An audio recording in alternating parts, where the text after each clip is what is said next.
Stugatz, Ethan Strauss had a story the other day as part of, he writes for The Athletic. He's the author of the new book, The Victory Machine, The Making and Unmaking of the Warriors Dynasty. You can get it wherever books are sold, but he reported a trade that floored me that was completed. It was done. Steph Curry and Klay Thompson for Chris Paul. Both sides had agreed, but Chris Paul did not agree to an extension, and so everything changed. I don't know if there's a lot more surprising than that in the book, but Ethan Strauss joins us now on ESPN Radio. Thank you, Ethan, for making the time. Can you tell me how, not how you found that out, but how surprised you were when you found out that trade was something that had, for all intents and purposes, been completed?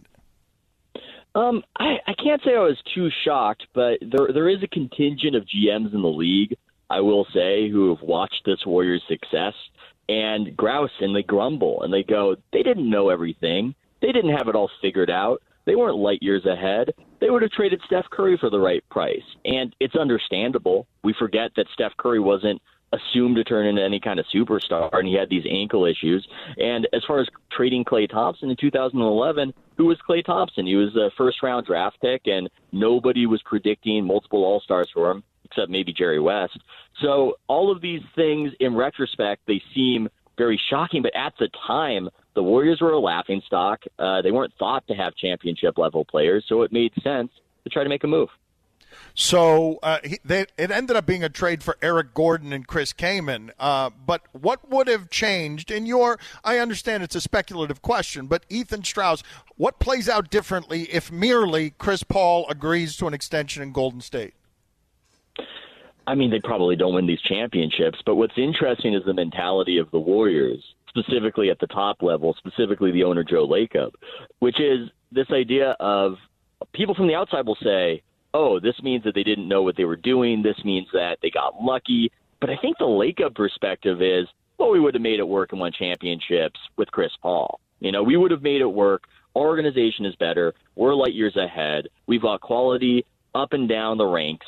We would have made that particular decision work out in the way it worked out by getting or keeping Steph and keeping Klay Thompson. That's the mentality from on high. I think it's crazy, but it was also probably essential to the Warriors punching above their weight after Joe Lacob got the team. But if they make that trade, aren't we possibly looking at Steph Curry, Klay Thompson, and Anthony Davis together? Like, they might not have lost that much that season to get Anthony Davis, so maybe that's moot. But isn't that something like what we're looking at?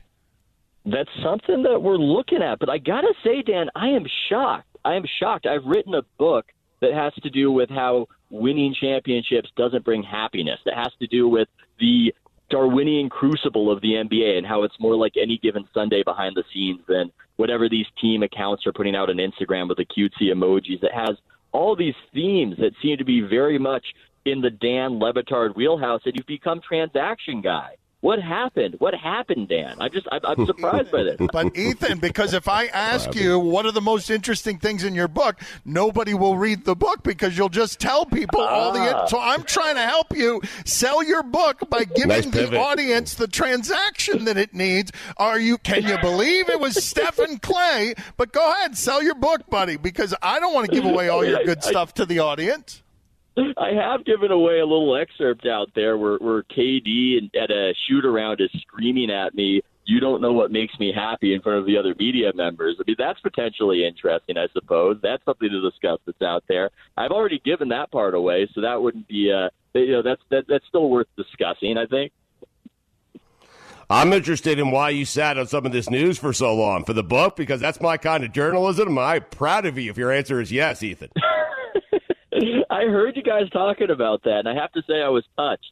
I didn't know that you guys knew that you were trying to manipulate me for years to give away news that I shouldn't give, and that you noticed it.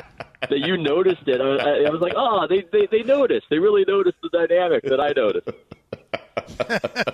He writes for The Athletic. He's the author of a new book, The Victory Machine, The Making and Unmaking of the Warriors Dynasty. What are some of the new reported details in there that the audience will find interesting? The new reported details in the entire book?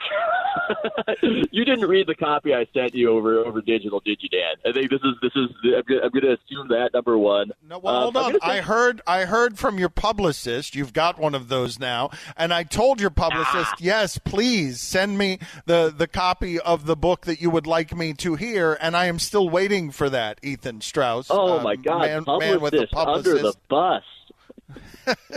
Especially coming from Dan, there's a very good chance this is in some sort of folder and he has no idea how to access it. It's okay. You should have gotten a copy earlier, but the whole shelter in place screwed things up. But yeah, I mean, there are a lot of reported details in there about how they formed the team. You get a lot of behind the scenes of how they drafted guys and the dynamics between Lacob and Kerr and obviously KD. And I think you get a good picture of how the players were just trying to keep KD happy enough to win a championship in that final season. And they knew he was gone. I mean, that's clear. They knew that he was gone. It was not a shock as to what happened. That's indeed why Draymond and him were yelling at each other in that game back in the fall. But their perspective as players was, can we make sure he doesn't float away and we can have this, if you want to call it that, last dance, I guess, like the Bulls had. The Warriors, like the Chicago Bulls, knew it was coming to an end and were trying to make the most of it. And they came really close, but for the injuries. What was the worst of it between Draymond and Durant? Did we see it, or was it a great deal worse than that? I think we saw it. I think that was the inflection point. It was building to that level. I think Draymond probably felt, I'm not going to tiptoe around this just because everybody is tiptoeing around it. But in the NBA, the superstar gets what he wants. In the NBA, you have to do whatever you need to do to make the superstar happy. When KD got mad at me and yelled at me in the press conference, the players afterwards, when I was in the locker room, were trying to get me to apologize to him because from their perspective, that's what you got to do. That's what they thought. I didn't think I really needed to do that. Yeah, it's good when superstars aren't mad at you and they can give you more details, but I didn't think it was essential. But their perspective being within the NBA is the superstar needs to be apologized to. I think Andre Iguodala said to me, man, you married, I'm married. Sometimes you just got to apologize for some stuff you didn't even do. And that's the perspective on how to handle a superstar. Do it every day. Ethan, I'm wondering, how do you think history will remember Kevin Durant? How are we going to look back at Kevin Durant's career? Yeah, that's a fascinating question. We're probably going to underrate him because he wants so badly for us to rate him properly. We do something as human beings where if we can tell that you want the love, we're not going to give you the love. If you're secure and you feel like you don't need it, like Klay Thomson, we're going to give you all the adulation. And so that's the paradox that KD is trapped in. And we've got this other weird element that I like to talk about, which is with NBA teams, we like to focus on the fall of the dynasty more so than the rise after it's over. David Halberstam's book on the Blazers, it's not about them winning the championship. It's about what happens afterwards. Shaq and Kobe, when we say Shaq and Kobe, we're more often talking about the egos and how it all broke apart rather than how they played together. And with my book or with The Last Dance, which we're all going to gather around and watch on Sunday on the Chicago Bulls, that's about the end of the dynasty. So I think what's happened at the end with KD is probably going to take more precedence than what happened at the beginning and in Oklahoma City on the way to getting there. The Victory Machine, the making and unmaking of the Warriors dynasty. Get it wherever books are sold. Ethan, thank you for being on with us. We appreciate it, sir. Thanks for having me, guys. Always great.